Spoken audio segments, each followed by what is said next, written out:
today we have inside the gun store the Canter family and their attorney, and we're talking about the mass shooting that happened in Austin, Texas back in 2021. Man, it was a crazy year. You had protests, you had riots, you had a lot of things going on in 2020, and then 2021, we had a group of thugs decided they were going to come to Austin, Texas from other cities around Texas and had a beef with each other and executed a mass shooting. And so we have in the studio the Canter family. I have sitting next to me Nick Kantor. He's going to talk to us about Doug Kantor, the one person that actually was shot and killed in the mass shooting. Also, we have the attorney representing the family inside the studio, Doug Kantor. He's going to talk to us also about this case as well and what's going to happen in the future, possibly what could possibly happen, the roadmap. We'll break all that stuff down for you. So first, let me bring in Nick. Nick, tell us about your brother, Doug. So, it's hard to sum Doug up in a short segment on the radio, but I'll do my best. My brother Doug was very focused on his future. We were both pretty good athletes in high school. I focused more on athletics, and towards his senior year, he actually stopped with the athletics and focused on computer engineering so that he could get into a better college and better his education so that he could ultimately have a better career. And that's exactly what he did. He went to Michigan State, graduated a little bit ahead during the process, got a job at Ford Motor Company, quickly moved up in Ford Motor Company to a project manager. A lot of people don't know this, but he managed the team that developed the software that goes into the, back then in 2021 and 22, the vehicles that make the Apple Play work. So like when you connect your phone to your car and all the little apps show up like they do on your phone, that's what my brother was doing. He was pretty much leading that team at 25 years old. He bought his first house at 23 years old and was looking to buy his second house in the near future, maybe by 26. He wanted a rental property. In the interim of doing everything I just mentioned, he also went back to school to get his master's degree, which brings us to about a month before the tragedy, May 5th, he graduated from Michigan State. Michigan State was his 4-year. University of Michigan is where he got his master's degree, and that's why he was in Austin here. He was here to celebrate with his two childhood best friends. And that's who he was with when he got shot, and he leaves behind all of us and most sadly Adriana, who was planning to spend the rest of her life with him. Okay. And then Nick, tell us a little bit about that night. As far as what you saw, as far as the videos, there's dash cam, there's actually body cam footage from police officers, and then reports of other people, and you actually sat in the courtroom doing the trial. So tell us a little bit about that. So what I came to learn from this trial is that my brother was there with his friends. They were outside standing a few feet off the curb. What we found out to be about 10 to 20 feet from the shooter, behind one of the targeted, other rival gang members, I'll call them. And they were deciding which bar they wanted to go into next before they went home. And so they've kind of gone into bars before then, early in the night. Yep, they were carrying guns and going into bars. These young kids, actually, based on the videotape, it appears that the two groups showed up at separate times, but they were the second group was only there for a brief time, maybe about 10 minutes. So they had not gone into any bars. The initial group, we know that they were on the sidewalk for some time before the shooting occurred, but they didn't show any video of them entering bars. So I can't really speak to that, but we know that, they were there with guns and they were all underage, so they couldn't even go into the bars legally anyway. And they shouldn't have been carrying guns legally also. Well, the guns were actually illegal. And so because of their age, they shouldn't have guns, and then they were stolen guns or one gun guns. was stolen, and as far as we know, the other 2 guns, I mean, none of them could have been legal because they were all underage and not able to, come to a store such as this to buy a gun legally. So because at the time they were like 17, 15, 17, 17 and 19. Okay. And so this is totally coming from me. There's no proof or evidence of this, but one of the gang members that was shot through both hands, he had like a side-strapped bag on, and he had unzipped it as he was walking up to do the confrontation. And this is my guess, but he was the one who was shot through both hands, and my guess is that he was probably reaching into that, and there's no video of this, so it's just a guess, but he might have been reaching for that gun, and that's how he got hit in both hands, because I can't think of too many reasons why you'd have 2 hands together close enough where you could get shot through both of them with one because he bullet. probably wasn't praying at that time. I doubt it. Yeah. Did these gang members go to 6th Street looking for each other that night, or did they just happen to see each other? So there was a hint to that, but it wasn't enough to prove in the courtroom that was the intent. So they didn't bring that out in the trial. But based on some of our discussions with the detectives, one of the gang members followed the opposite gang's sister's social media, and he saw that she had posted that they were on 6th Street that night, and he had commented on the post, "We'll be there too."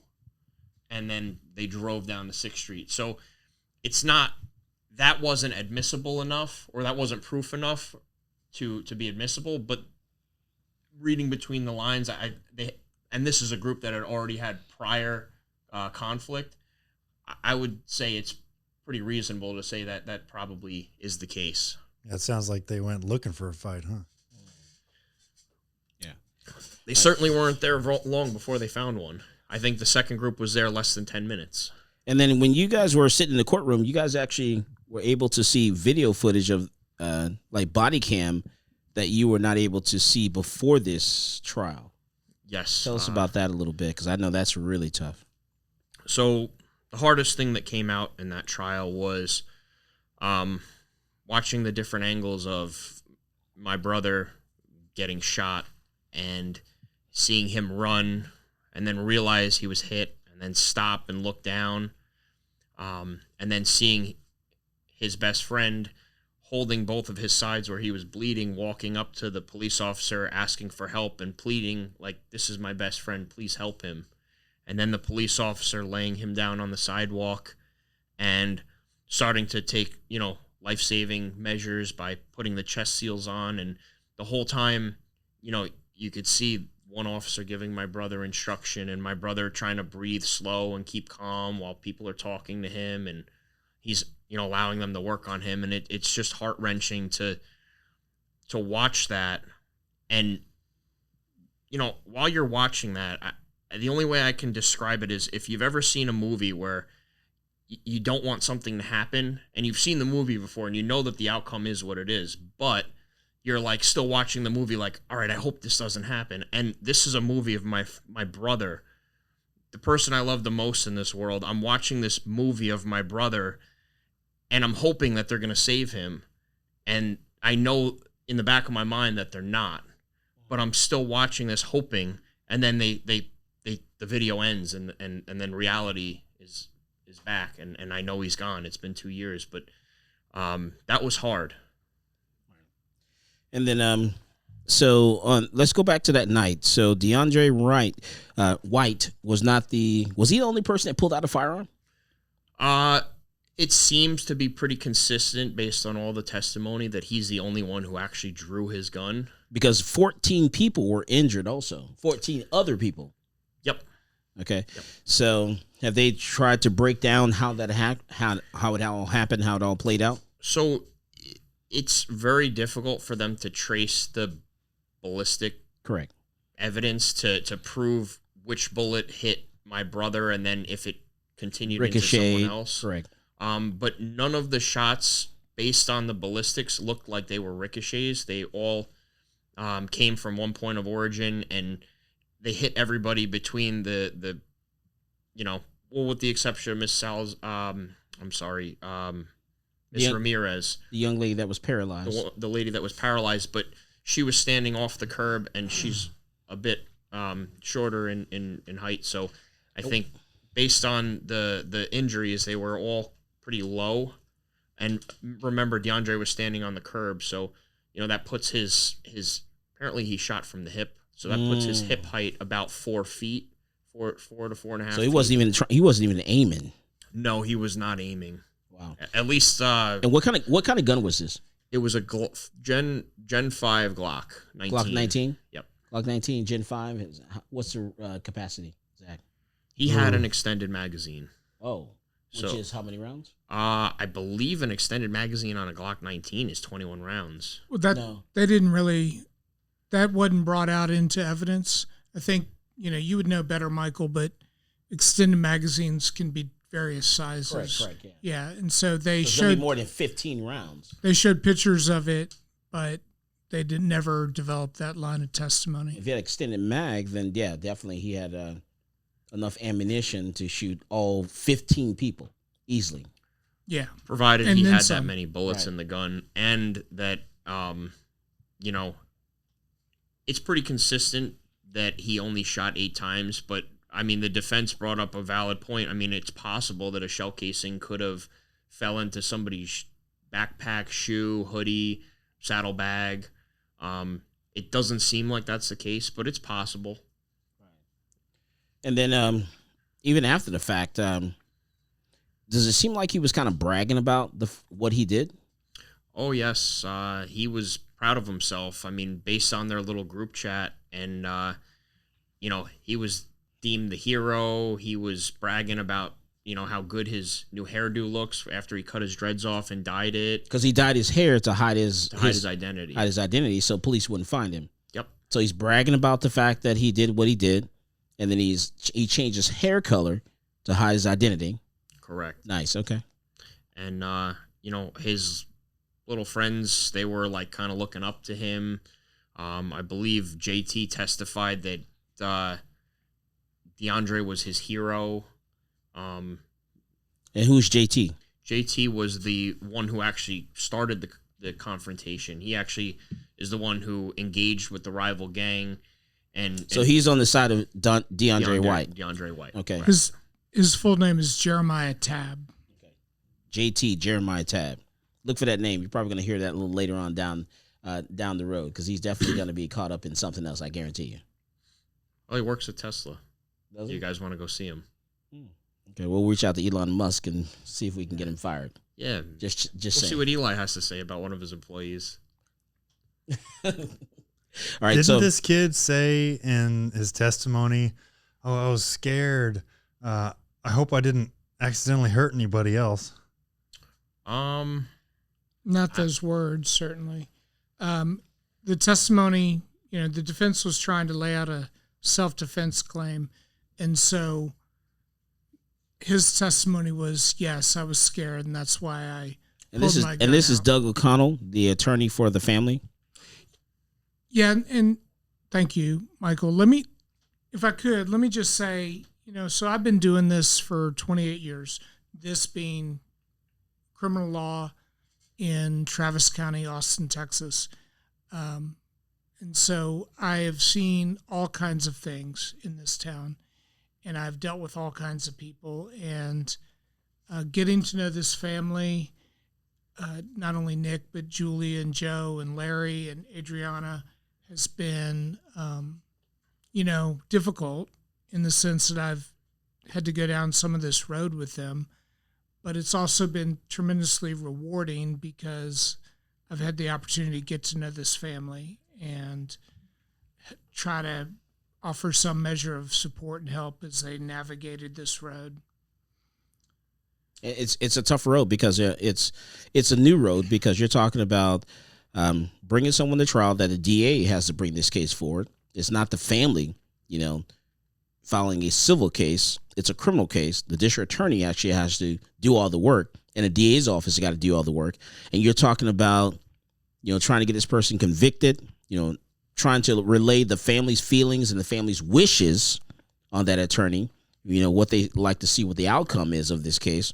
And balancing that against the district attorney's political agenda. Correct. Which is really key words, the district attorney's political agenda, keywords, balancing all that stuff together to making sure that, justice is actually served. And, you mentioned civil lawsuit. We absolutely looked for an angle, looked for a path, a viable civil lawsuit. And we worked towards developing a negligent entrustment, meaning somebody put that gun in the hands of DeAndre White. He got that gun some way. Was that a stolen gun? It was, in fact. It was, So it was a stolen stolen gun. out of a car. Did he say where he got the gun from? He said a friend gave it to him. Glock 19, Gen what? Gen 5. Glock 19, Gen 5, MOS or regular? That Okay. didn't come Glock out. 19, Gen 5. Okay. So he got a stolen gun. And so the friend, did he say understands who the friend was? He wasn't asked, unfortunately. Actually, they stopped him. He was starting to testify to that, and they stopped him. Wow. So he knows. Yep. All right. So he probably knows who the person was that he got the gun from. They stopped him from giving that answer. And so it was a stolen gun. And so it was nice to know who gave him the gun. Yeah, we know the gun was stolen out of a car in Killeen, and the original owner was a soldier stationed at Fort Hood, now Fort Cavazos. Gun was purchased at the on-post military PX. Wow. And but beyond that, we don't know a lot of details of all the hands it went through until it got into DeAndre White's hands. More reasons why you definitely should lock your guns up. Definitely don't leave your guns in your vehicle overnight. Take your guns out of your vehicle every single night. Bring them inside the home. Don't leave them in your vehicle, because all people do between 3, 4, 5 o'clock in the morning is break into cars and steal guns. So we're talking about a stolen gun. Don't know where he got the gun from. So that's a hard stop, dead road there. Let's go to the other people that were in the crowd. So did anyone else pull a gun out in this situation?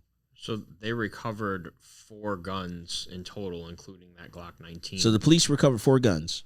One was the Smith & Wesson M&P. Okay, hold on. So the police recovered 4 guns. So I'm looking forward to hearing the fact that that means 4 people are going to be charged with unlawfully carrying weapons. But go ahead. I'll let you talk. So from that night, from people on that night, the guns that were there as part of that shooting, there were 4 of them. There were others recovered, but those 4 that were involved in the shooting that were there that night was 2 Taurus pistols and 1 Smith & Wesson M&P. So I can't wait to hear the fact that, we're talking 4 guns. We're talking 4 people had 4 guns that were probably illegal guns. We don't know. They were all illegal. I mean, now it's been right. So hopefully you're going to tell me that 4 people were charged with unlawfully carrying weapons who were minors, shouldn't be in possession of firearms in the first place. I'm sure you're going to tell me they were charged with unlawfully carrying a weapon. I said that to Jose Garza, and I don't see him ever putting those charges. I mean, I've argued with him up and down. At this point, I could tell you I have recordings of him refusing, of me begging him to charge them, and him refusing. There's no way you had to beg the district attorney of Travis County, Jose Garza, to go after people that were carrying illegal guns, because he tweeted with emphasis and with quotes that the fact that he's going after people who were pulling out guns, threatening someone with a gun, discharging a firearm, that he's going after those people, and he's charged them and he convicted them in Texas, in Austin. He actually tweeted this. So I know you're not going to tell me he didn't go after those people. You missed the part where he said he's going after illegally owned gun owners. See, that's the part he left out of the tweet. He doesn't go after illegal guns. Only people that own guns legally, right? Those are the people he wants to take the guns from and put in jail. The illegal guns, those are okay. Apparently. So none of the other actors were charged with a firearms-related offense. One was charged with tampering with evidence because he was trying to help DeAndre White get rid of the Glock 19. But none of the others who have now testified that they were in possession of firearms on 6th Street in Travis County. So we're talking about Travis County. We're talking about Austin, that blue dot that, in the Red Sea.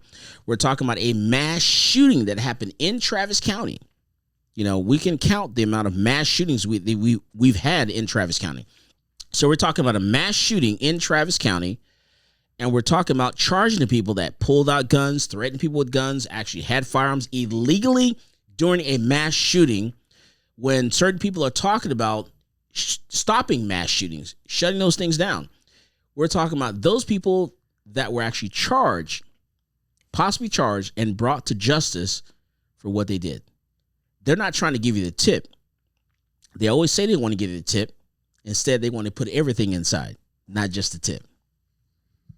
Yeah, so the other thing Mr. Garza is fond of saying, he speaks about the disproportionate impact on brown and black communities in terms of the criminal justice system. And I believe when it comes to holding youthful offenders accountable for example, legally carrying guns on 6th Street, he pulls up the reins short and his actions don't actually match his words. I hear that all the time when they say, that the fact that we have the DPS, the state police here in Texas, actually patrolling in Austin because we don't have enough police officers in Austin. So the complaint is that DPS, the state police, are pulling over too many, and they're actually charging, and arresting too many people that are Hispanic and black for different offenses. And so my problem with that is, don't commit a crime and you won't be stopped and pulled over by police. Yeah. DPS, they're very fair because the majority of people that are DPS troopers that are in this area, what they don't want to tell you, they don't want to tell you the other side of the story. Those troopers are actually Hispanic and black troopers that are pulling over the black and Hispanic people that are committing crimes. They don't want to tell you that part. And so that's the one little part they leave out. Can I touch on that just Please? Real quick? So you have this idea that if you don't prosecute black and brown, then there's a more proportionate incarceration of people. But what they fail to realize is that when you don't prosecute these people, they go back and they do crimes against their own people, right? So like DeAndre White testified, and his defense attorney used this in their strategy. Their testimony was, well, DeAndre White has to carry a gun because DeAndre White lives in a dangerous community where other people will shoot him. So he needs a gun to protect himself. Now, I would argue, well, if people like DeAndre White are removed from that community, then there isn't a threat, and other people in the community don't have to feel that they need to carry a gun just to protect themselves that are underage. I mean, listen, in Texas law, open carry, I'm not against people carrying guns. I'm just saying you shouldn't have to live in a community where dangerous people are walking around. And if the district attorney is not going to prosecute those dangerous people for doing these dangerous crimes, then you're perpetuating the problem against the very people that you're saying you're protecting. Mm. Well, and Nick, I don't know if we talked about this, but, I lived in Killeen at one point. It's been a long time, but I lived in Killeen. You were stationed there, right? Yeah, absolutely. What years? 87 to 90. Be careful. Back when it was hard. 87 and what? 90. Nice. Yeah. Okay. In 90. And so our law firm, we have an office in Killeen, Harker Heights. It's all one big city, one large, small town. I don't buy that whole line of reasoning for a second. I don't think it's that dangerous that it would ever be an excuse that underage people should be entitled to carry firearms illegally because the situation is so bad. But I don't accept that, and yet during the trial we didn't see anybody pushing back on that. That's correct. They didn't at all. There was a lot of things that they didn't push back on, and I don't want to criticize the prosecutors too much because they were put on the case very late in the game, and they were, working within the box that Garza kind of set forth. So I know that they did their best with the resources and the limitations that they were given by the district attorney's office. But I agree with you, Doug, that there was a lot of things that weren't pushed back on. Has this changed your stance, Nick, on the Second Amendment at all? Not at all. I truthfully think, if, and this is just my stance, but I think if more people had guns, less people would shoot, because there's a higher chance that if you're the shooter, you're probably not going to shoot in a crowded area because you don't want somebody shooting back at you, because you don't know where it's coming from. If you're surrounded by people with guns, you shoot left, somebody from the right might shoot you. And I also think that they have to be legally owned, and you have to have a certain responsibility when it comes to owning a gun too. It's not about just playing shoot 'em up. You need to get lessons from people like you that can teach them how to properly shoot a gun. Because if DeAndre White knew how to shoot his gun, he would have killed the 3 people he was intending to kill, and not my brother. Right. That's right. And so, Doug, tell us, what's supposed to happen. So DeAndre Wright got 30 years? 30 years. 30 years in prison.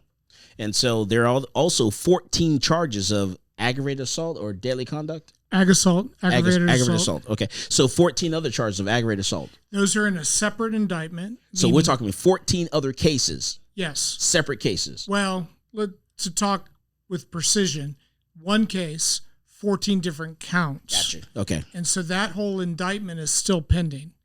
And it'll be interesting to see what Mr. Garza does with that indictment.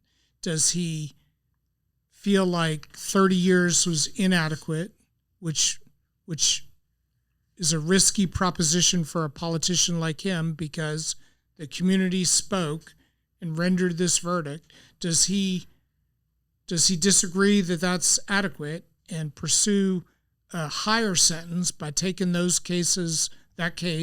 victims to trial, or does he dismiss it, or does he plea bargain and allow an agreed upon sentence to run concurrent with the 30 years that DeAndre White already has? Okay. I also want to highlight something.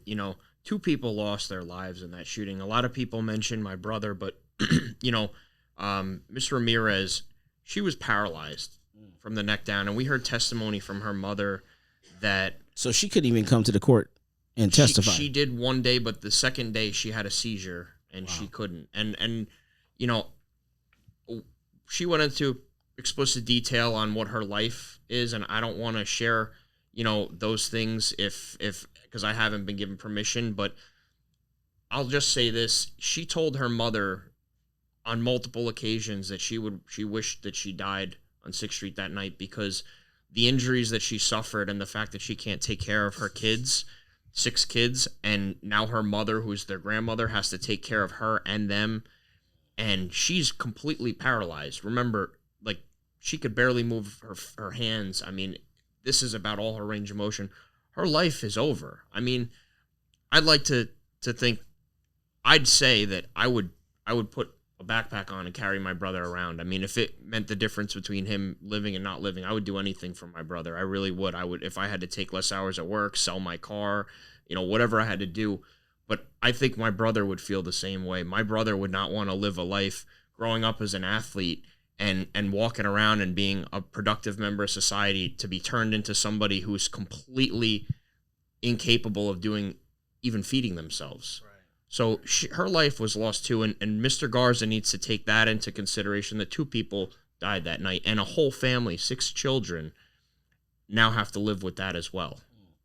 And 13 other people were actually injured as well. Yes, that's correct. It's a lot.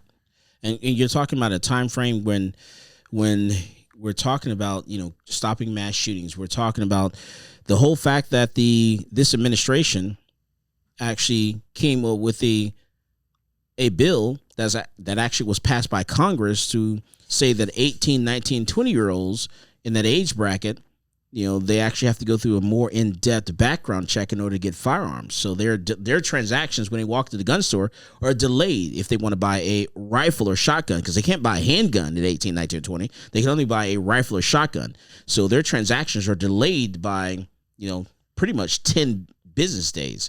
So even during that time frame, here we are now, you're saying, this DA, they're not going after all those other people that actually possibly had firearms that night. And I have to find that disheartening. And the statute of limitations at this point is run. Really? Yeah. So even if they wanted to get these people, they can't get them now. That's correct. And so, Jesus. and also it's important to remember they cut a deal with Jeremiah Tabb that if he testified truthfully, they would dismiss the tampering with evidence. The one mass shooting that we had here in Austin, Texas, when they had an opportunity to actually go after people and get illegal guns out the street, go after people that are actually committing the real crimes in this state, this city, the DA dropped the ball. Yeah, and so, one of the things that's occurred to me is when you look at any enterprise, and you look at how they allocate resources, that tells you what their priorities are. And so for the DeAndre White trial, there was 2 main attorneys. And by the way, they seem to work very hard. I've been a prosecutor. And so when I say they worked hard, that's based on me knowing what to look for. I think they legitimately worked very hard. And a junior attorney helping them. So 3 attorneys. For the Daniel Perry trial, they had 3 attorneys. The difference is for the Daniel Perry trial, it's undisputed that 2 out of those 3 were the best high-quality trial attorneys that are still left at the DA's office. But get this, for the APD officer Eric Taylor trial, they had 6 or 7 attorneys. Wow. And so from the DA's office. From the DA's office. So when we talk about how that office allocates resources and whether that's an indication of priorities. They really want to come after law enforcement. Yes, they do. And I'll hand it to Mr. Garza because I have a dim view of most politicians, but I will say this to his credit. He's a guy who lives up to his campaign promises. He told us, if I'm elected DA, I'm going to target and prosecute police officers. And that's exactly what he's doing.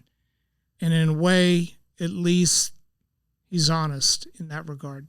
Yeah, people got to wake up this next election and decide whether or not they want to deal with the fact that, one, we have an issue with city council. We have an issue with the lack of police officers that we have in Austin.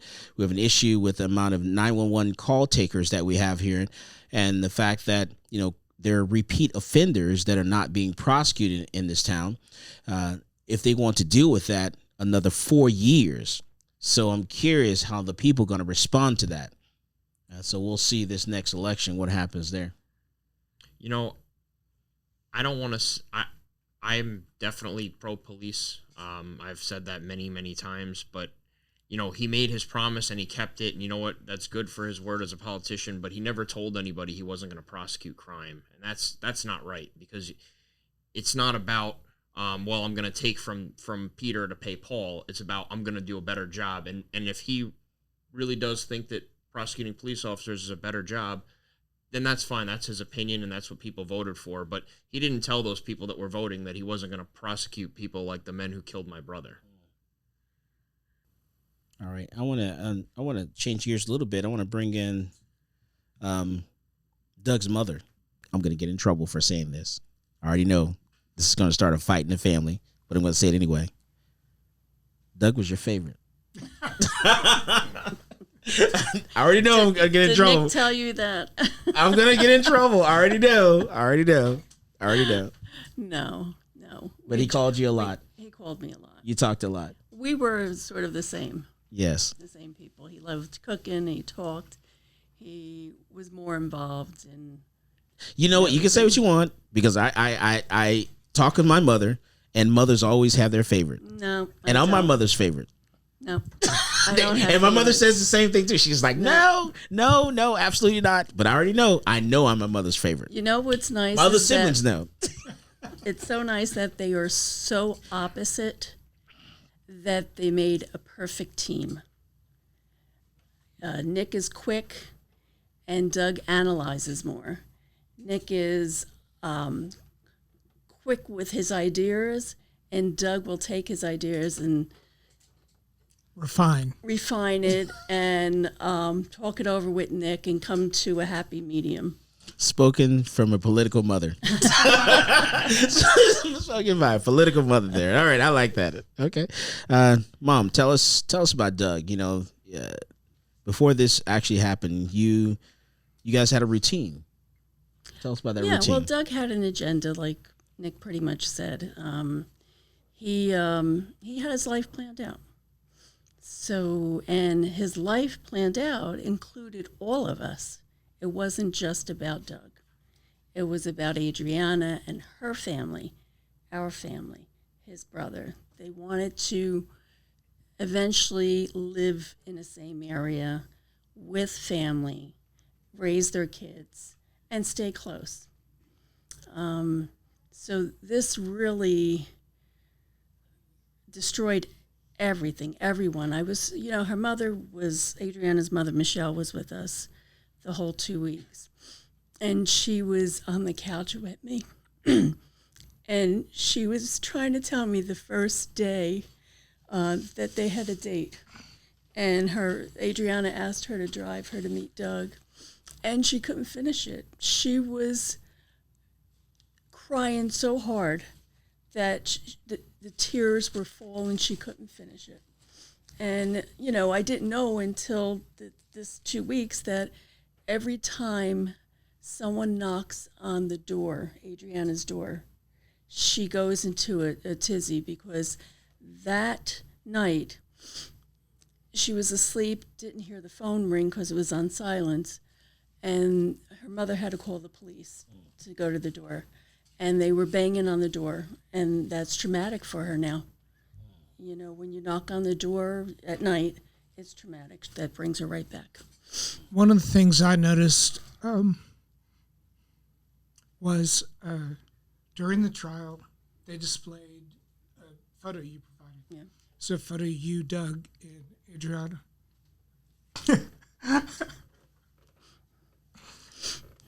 And she looks Getting like me. drastically different. She looks drastically different. Her whole world and physical stature has changed. The photo I'm talking about is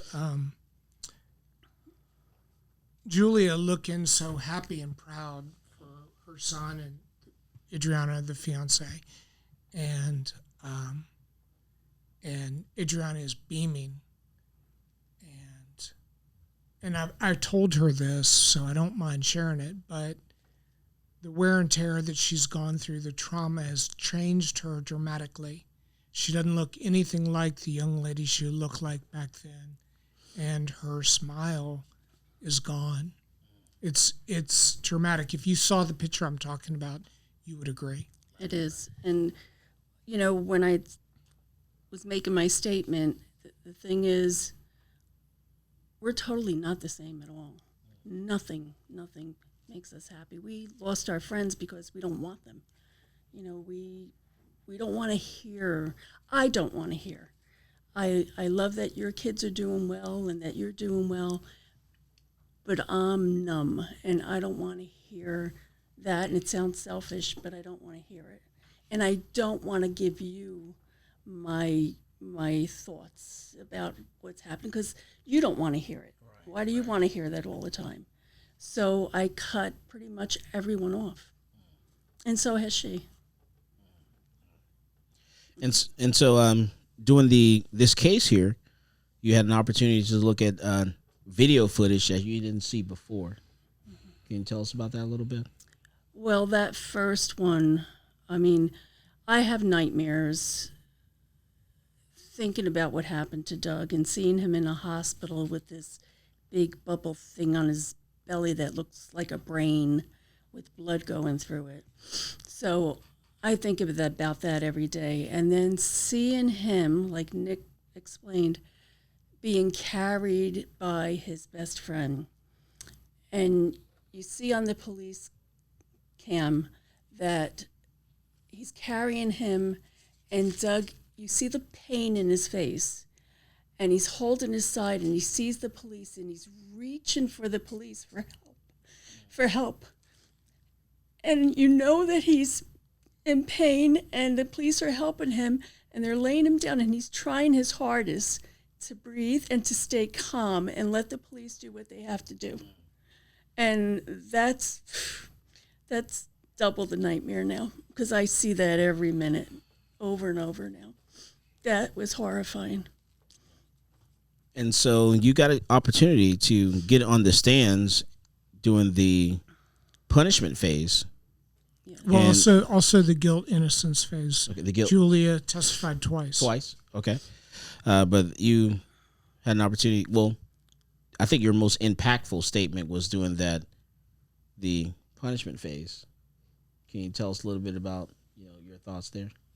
Yes. Well, unfortunately, I took all the time, and Nick couldn't get up there. He had a lot to say also. I didn't realize how long I was on for. I guess I just kept going and going.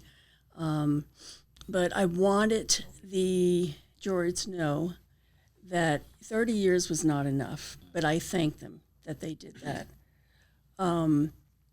because they didn't know. So during this phase, the jury was actually there. You were actually able Yes. to talk to It's the jury. not before, because if it was before they gave the sentence, it would have been I'm sure it would have been a different sentence. What, Doug, why did they do that? Because it doesn't change anything. Yeah, so kind of backing up a little bit, I said she testified twice, and that's accurate. Guilt innocence phase is DeAndre White guilty or innocent. Punishment phase, what's the correct sentence? She testified both of those. And then what Julie is referring to now is what might be called a victim impact statement after the verdict is delivered and the defendant is sentenced. And the idea behind that is it's a right of a crime victim to have their voice heard. And it happens after sentencing because it's not allowed to impact the juror's decision. Now, the government, the prosecutors called Julia during punishment, and she was able to get into some of what the impact has been on her and her family. Does that make sense? Yes. Yes, but not enough. There's a lot you could say, but you're also nervous. And, when someone asks you a question sometimes, or an open question, you have so much in your head, and you just can't make sense of it. It doesn't come out right. So you end up saying the basic things because you just can't bring the words together. I've never done that before in my life. So, what were some of the things that you would like to say to DeAndre you were not able to get out? Oh my gosh. That's okay. Let's not go down that rabbit hole. I think Nick would be bad better words at or that. you can do but, bad words, whatever you like. It's just a shame that he ruined so many lives. And the thing. What kills me is they, when things like this happens, they paint the person like an angel. Oh, This person was an angel. that was so hard to take. The fact that he was an angel, but he was actually hiding his identity, changed his hair color. He was an angel, but he also bragged about the fact that he did this shooting. Woo woo, Yeah. So. Well, he went on the stand or on the podium wanting to explain himself and why he did it. Not once to the Canter family. Not once did he look at us and say he was sorry. Not once. And, of course, I wouldn't accept that. But you should have done it anyway. At least tried. Right. And I'm surprised his lawyer didn't tell him to do that. One of the things that I've been getting asked a lot today is during the defense closing for punishment, one of the prosecutors said, DeAndre White's not a bad guy, but he's a dangerous guy. And I keep getting asked, what's the difference between the two? Yeah, or why did they say that? Was that strategy? And, again, I've been doing this 28 years. I have no idea how to explain that, and I'm at a loss. And Not a bad guy, but a dangerous guy. Yeah, and so again, let me reiterate. I know these ladies worked hard, but I have no way to explain what that statement was about, and I don't know how that helped getting a just verdict. In fact, likely it hurt. And the prosecutor actually asked DeAndre White, they asked him, do you think your actions that night were reckless and unreasonable? And he said, no, I don't think so. Right? Wow. That's correct. Wow. That's crazy. You actually shot all innocent people. Not one person that you were aiming at, you wanted to shoot. Did you wound or injured? All innocent people. That's insane. Well, so again, to talk with precision, the main guy he was supposedly shooting at, he missed entirely. Entirely. Both of the main guy's cohorts were shot, but he didn't testify he was aiming at them. Does that make sense? So two of the people that were on the opposite side were shot. Yes. Okay, gotcha. Okay. Yeah. They just happened to be close to the other guy. So 12. You sit there and listen to the prosecutor and the lawyer, and you're sitting there and say, well, why didn't she follow up on that? Why didn't she say this? Why didn't she ask him that? It's like simple things that you could have come back with, and you didn't. But here I'm sitting here, and she has her list in front of her, what she has to do. So it seemed like they kind of went easy on him, you're saying? I think they could have gone hard, definitely much harder on. They could have hit, especially when he was on the stand, they could have hit him up hard. And I'm sure he would have showed his true colors. I was curious that they didn't go hard on him. Right, because that was a perfect time to do that. And you would have seen who he really was. Anything you'd like to say that I didn't ask you? See, that's an open question. It is. That's a very open question. That's what I do. That's where my mind goes like this. Anything you didn't get out when you're on the stands and you're talking to him? No, I think I got out quite a bit. What I really wanted to do is let everyone know who Doug was. And maybe I went a little overboard on that, but I read letters from teachers and coworkers and friends and mothers of friends, because I wanted them to know Doug. Yelling at him means nothing. He couldn't care less. Didn't matter to him. So I wanted them to know how we felt and what we're going through and who Doug was. And that was important to me. I do wish that the judge, because he knew 3 people were going to speak, correct? Mm-hmm. I wished he would have let Nick speak, even though I took longer. I don't think the jury had a problem with it. Right. And I wish at he that had point more they've already decided. Yeah, and I wish he had more patience to at least let the third family member speak out, because Nick really was going to talk to DeAndre.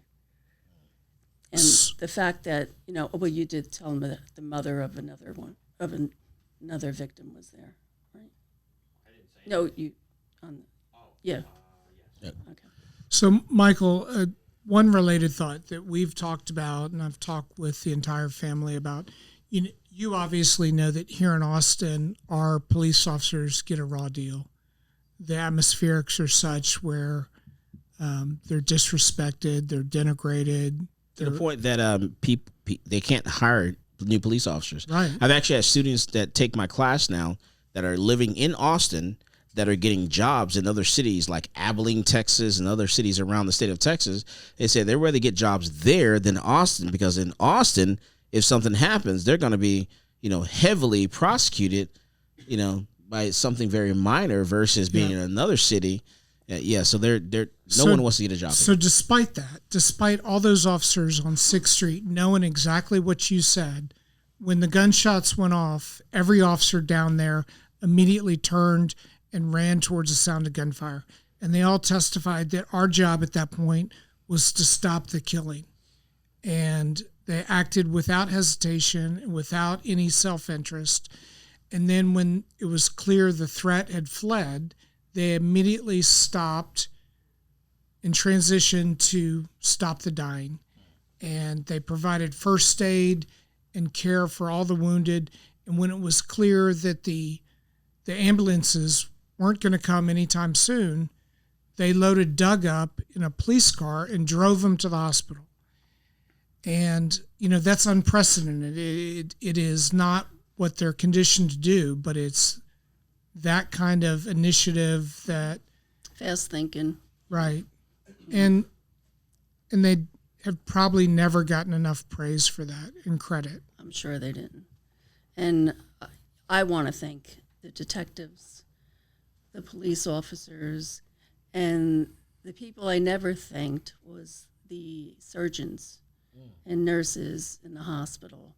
I guess part because I felt that they could have saved him, because you always want to think that they could have done something.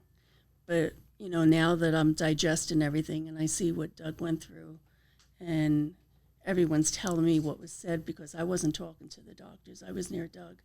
Nick and my brother was. Because you made it to the hospital. Right. You made it here to Austin. Yeah. So that's what a mother does. I remember when I got into a motorcycle accident, my mother was like right there in the hospital in a totally like 5-6 different states away. Yep. That's what mothers do. Yep, he did. As soon as we got the phone call, we were on a plane. We were on our way. But I also want to thank Haban. One of the prosecutors. But the detectives did a wonderful job putting it all together. They really worked hard at it. So those guys are Israel Pena and Manuel Danny Hernandez, 2 APD homicide detectives. You weren't able to say what you wanted to say at the trial, correct? No. Do you want to say it now? I don't have the script in front of me, but I could conjure something up. More or less what I wanted to say to DeAndre was, I knew my mom was going to talk before me and what her kind of speech was going to be out. I didn't really know the duration, but I knew the content. And, I was going to say, you heard everything that my mom said, and not just my mom, but my father and everybody that surrounded my brother. And there's not one person besides, his aunt that got up there that I heard say anything good about him. And instead, everybody, all his friends and his people, they got up there, they got on the stand, and they tried to cover up for him, but ultimately they all testified to what a piece of shit he is. And that just goes to show you the difference in people that they are. And the fact that DeAndre, wants to be this big tough guy, thinking I'm bad, I got guns, I could shoot at people, and I listen to these songs on the rap, and I pull out my gun and I shoot people like the tough rappers do. Well, the joke of it all is most of these rappers actually shoot the people that they're trying to shoot. So you kind of made a joke out of yourself. Secondly, anybody could pull out a gun and just start shooting randomly and then run away. Right. I mean, why don't you be a man and stand up and fight the guy? Instead of hiding behind your pistol, put your hands up and fight the guy. Be the tough guy that you say you are. Be the tough guy you think you are, and fight the guy. Anybody could hide behind a gun. It doesn't take any courage to pull out a gun and start pulling the trigger, especially when you don't know how to use it. And the fact that he did all that and killed my brother and shot other people and all that to get you where? The joke's on you. You got nowhere. You're not a famous rapper. You're never going to be. You're going to sit in a cell for 30 years. Your whole life was a joke. You never did anything worthy of mention. And the things that my brother accomplished that you took off this earth, he did more in 1 year of his life than DeAndre will ever have accomplished in his entire life. And, I mean, that pretty much sums up most of what I was going to say. I think the only other thing I was going to say is that, I'm praying for myself and asking God to help me forgive him, because truthfully, being angry at him already for 2 years has taken up too much of my time, my mental capacity, and my energy. and I don't want to hate him anymore because it's not worth it for me. I don't need to hate that man because at the end of the day, he wasn't worth a fraction of what my brother was. Well, rest assured, DeAndre will be Denisha, and so he better not drop the soap because we know what's going to happen to him in prison. He's a good-looking guy, so we know what's really going to happen in reality. So he'll get what's due to him. So I hope he's ready for prison because Might send him an empty bottle of Vaseline just to play games. Hey, prison is definitely ready for him. So I want to thank the Canter family from coming in and talking about this case. I also want to thank the attorney also for standing by the family and representing them. Doug O'Connell, we really appreciate that. And the Cantor family is being very strong in dealing with this. We're talking about a mass shooting in Austin, Texas. We're talking about the fact that a DA, we're hoping that, I was hoping that the DA was going to bring other people to justice for pulling out guns in this case, but it seems like the statute of limitations have actually run out, so that's not going to happen. So hopefully down the road, maybe he will be totally 100% true to his word and go after people that actually bring out, point guns at people, pull guns out of whatever, and charging with crime. So we'll see what happens down the road rather than just, going after law enforcement with everything that he has, going after the real people that are actually holding this community, this city of Austin, Texas at bay.